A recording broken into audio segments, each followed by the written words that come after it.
Life is not designed where you just wake up and see how it go and you react. You actually have a say-so. You have a determining voice into where your life can go. You have no say-so in what happens to you, but you have a say-so in what you do about it. See, life is 10% what happens to you. It's 90% what you do about it. You ain't got to be washed white as snow, because I didn't get that. I didn't get saved like that. I got washed, but I just got rinsed off. I did not get the wash white as snow version. I still got dirt on me. But show me something that has grown into something beautiful that didn't have no dirt on it. You take a seed and throw it on the concrete. Don't put no dirt on it and watch what happens. See, you get tripped out because you got dirt on you. But you need dirt on you to develop. Because dirt ain't just dirt. Dirt is fertilizer. Dirt is nutrients. Dirt gives you the strength for your seed to push through. See, you got to have dirt on you to push through something. Everything you see that's beautiful starts out as a seed, but that seed got to get dirt on it. See, you get mad when haters come your way. You get mad because you get a setback. You get mad because you get thrown off course. You get mad because you get a detour. That's just dirt. You get mad because they talking about you. That's dirt. You get mad because you lost your mama. That's dirt. You got to have dirt on you to grow into what God got for you. Quit tripping. And the reason I'm telling it to you, because when I was homeless, I told God, I said, if you let me make it, when I get there, I'm going to tell everybody about you. So now here I am right now. I'm telling you that it was Him. It was not my education. It wasn't who I knew. It wasn't no deal I struck. It was cause of prayer. It's cause, man,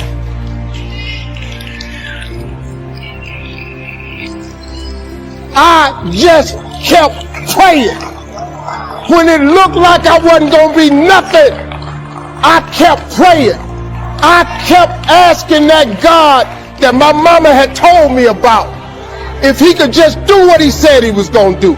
You said if I have not because I ask not, I'm going to tell you what, I'm going to just keep asking. And when it looked like it ain't coming, I'm going to sit here and I'm going to wait on it anyway. When they told me you'll never be nothing, I didn't listen to them. I'm going to sit here until you get here. And guess what? He got here. See, God, He know what He's doing. You just got to get to ask. You have not because you ask. I was sitting in an airplane on a flight from Texas to California, and looking out the window at the mountains and the desert far below, I was thinking to myself how, until quite recently in the span of human history, nobody had ever seen anything like this. None of the kings and queens, none of the warriors, none of the wizards. Nobody had ever been able to fly 40,000 feet in the air and look down on the mountains. How powerful we've suddenly become. Today all we have to do is buy an airline ticket, and we can do something that no one back then ever dreamed would be possible. For a moment or two, all this gave me a real feeling of power. It felt really good looking down on everything. But then I thought, wait a minute, can I stop the plane or turn it around? Can I take a walk outside and then come back to my seat? I can't even take a walk around the plane unless the little light tells me it's okay. I can't even feed myself in here. In all my adult life, I've never been less powerful than I am at this very moment. I'm completely helpless. It's that way with wisdom, too. When you think you really know something, stop for a second and see if the opposite isn't really true also. Do you think you're rich? Compared to whom? Maybe you're really poor. Do you think you're poor? Compared to whom? Maybe you're really rich. Of all the parts of our life we want to work well, perhaps the most important is lifestyle. Mr. Schultz gave me one of his strongest concepts when he said, Don't just learn how to earn, learn how to live. And that's what lifestyle is all about. Learning how to live. Here's one of the great challenges of life. Being happy with what you have while in pursuit of what you want. Now consider this. Some people have plenty of beautiful things filling their days, but they get little happiness from them. Some people have money, but they have trouble finding joy in their lives. Picture a crowded subway car in New York City. Quite an experience, but not something I would recommend to the faint of heart. Hundreds of complete strangers jammed into a space designed for a third their number. All of them packed tighter than sardines in a little tiny can. Now suppose you're in that situation, and you've been on your feet all day and you'd really like to sit down, but there are no seats left in the subway car, and you're standing there hanging from that metal bar that hangs from the ceiling. Do you suppose you could come up with something that would convince somebody to give you their seat? That's a pretty good test of wisdom, in my opinion. You'd have to be pretty wise to come up with something like that in a crowded New York subway car. Frankly, I don't think King Solomon could have done it. I don't think Socrates could have done it. I don't even believe that Einstein could have done it. But then it happens. Somebody convinces not just one person, but several people to offer their seat. People are actually competing to give up their precious seats in that crowded New York subway car. Who is this somebody? A pregnant woman. A very pregnant woman, in fact. People are scrambling to give her their seats.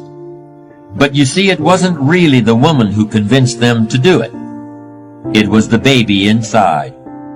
It was a tiny creature who couldn't even talk or even imagine the very idea of talking, who convinced these tough New Yorkers to stand up.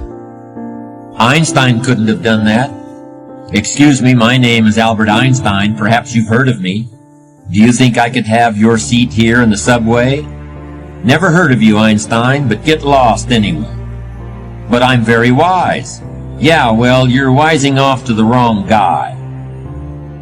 So am I saying an unborn baby is wiser than Albert Einstein? Maybe you should decide.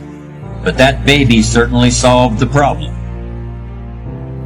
Here's a phrase that I'm pretty sure contains some important wisdom. If you've reached the point in life where you feel you've got all the answers, you better start asking some different questions.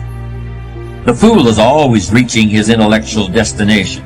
The wise man is always wondering how much further there is to go. The fool's viewpoint is always narrowing. He talks more and more, but he listens less and less all the time. He starts saying the same things, and that's because he's always thinking the same thoughts. If he's a powerful fool, people are eager to help him along in this, particularly if they're dependent upon him for their living. But they're laughing at him behind his back, and they're watching and waiting too for the moment when he finally becomes a vulnerable. Life in style is also life in balance. Make sure you pay attention to all the values and dimensions of your life. One is family. If you have someone you care about, there is no value to match that. One person caring for another is life in the best of style and value. Protect it with a vengeance. If a chair gets in the way, I suggest you destroy the chair. It was wisely said so long ago, but is still true for today. There are many treasures, but the greatest of these is love. Better to live in a tent on the beach and have a love affair than to live in a mansion by yourself. Ask me. I know. Family must be cultivated like an enterprise, like a garden. Time and effort and imagination, creativity and genius must be summoned constantly to keep it flourishing and growing. Next is friendship. A priceless value, friendship. Friends are those incredible people who know all about you and still like you. Friends are those people who are coming in when everyone else is leaving. And, as someone once suggested, be sure to make the kind of friends on your way up who will take you in on your way down. Life is a bit of both, up and down. But with true friends, friends who care regardless of your circumstances, the ups are more automatic and the downs less devastating. Let me give you just a few tips on time management essentials.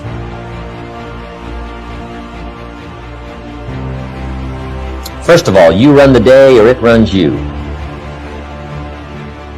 A little simple analysis.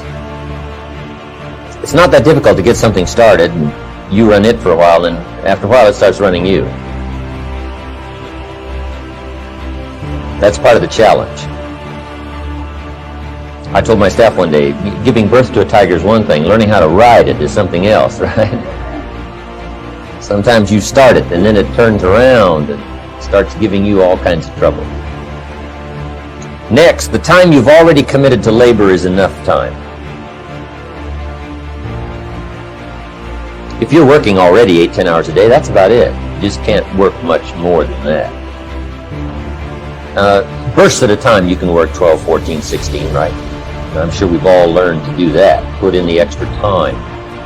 But after a while, you pretty well have to put your life in balance, or your health is in jeopardy, and your heart's in jeopardy, your blood pressure is in jeopardy, a lot of things, if you don't stay in balance. So you don't have to put any more hours, probably. All you have to do is just make better use of the hours. A cliche we've all heard. It's not the hours you put in, it's what you put in the hours that counts. Now also you need a written set of goals, time management essential, priorities, good plan for the next 10 years especially, some of the things you want to accomplish, let our dreams pull us through, our objectives sustain us, get us up early, keep us up late, drive us to do the disciplines, read the books, take the classes, study, whatever is necessary, and a constant review of your goals, because that's how you determine how to use your time, whatever priorities you're going for. Then you need a plan to achieve your goals, and game plans, laying out 6 months, laying out a year. When you do business internationally, several corporations, we just formed our first Australian corporation. You just got to have game plans to lay all this stuff out. Otherwise, it just doesn't get done. Things get missed. Taxes don't get paid. The details don't get taken care of. You've got to learn to think on paper. And if there's one thing under time management we can get across that's major, that one is it. There is a difference between passion and obsession. Here's how you know the difference between the two. When you're passionate, everybody cheers you on. Oh, you found your passion? Awesome. Follow your passion. Live with passion. Be passionate. Chase your passion. When you're obsessed, they're like, why are you gonna be so crazy? You're not trying hard enough. Turn up this voice over here. The voice saying things to you that aren't nice. I'm saying listen to the truth. The truth is in this other part of your brain saying, look man, you're wasting a bunch of percentage here. We have 80 more percent that we're not tapping into, because in this other 80%, is it just a game? Or do you eat it? Do you sleep it? Do you drink it? Have you possessed the game? I ain't about to miss this opportunity. I'm about to give everything I got. And I will know if I don't get another gig, it won't have anything to do with the fact that I didn't put everything on the field. I'm trying to tell you, you can win. I'm trying to tell you, I don't care how big the giant is, you can win. I want you to go in confidence that you've never had before. And every giant in your life, slay him. You go back and slay him. Don't kill him, slay him.